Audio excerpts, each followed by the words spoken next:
Sa bawat kanto, may kwentong di naririnig. At sa bawat mesa, may upuang laging may nawawala.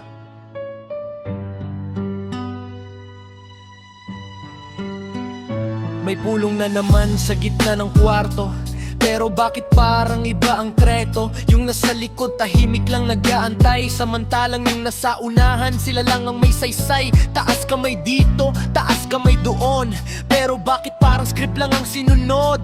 Mga papeles na hindi man lang binasa, pero may pirma agad parang wala ng halaga. Kailan kaya maririnig ang totoo? Kailan kaya may upuang para sa lahat? Hindi lang sa ilan.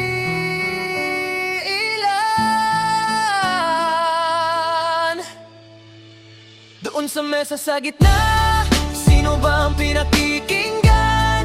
Bakit laging naunang may pinakamagandang suot at pangalan? Ba't may hindi makaupo?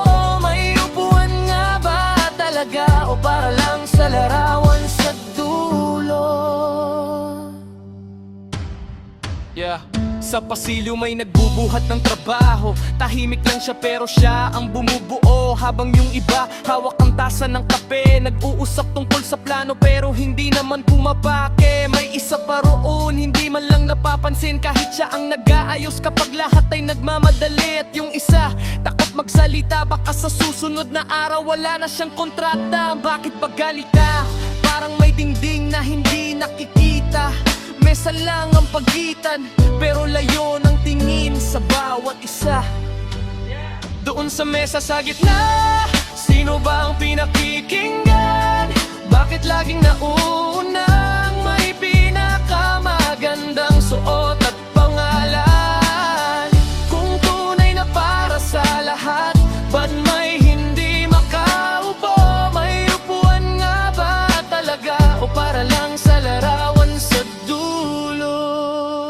Kung may isang upuan na walang nakaupo, baka yun yung para sa kwento ng taong hindi nyo tinanong. Sapagkat ang lakas hindi laging maingay, minsan nasa likod ang tunay na kubagalan. Doon sa mesa sa gitna, sana lahat may lugar. Hindi lang yung kilala, hindi lang yung may pangalan sa pader. Kung gusto nating umunlad, dapat sama-sama, kasi walang tunay na mesa kung may naiwan sa labas ng kwarto na wala pang apuan.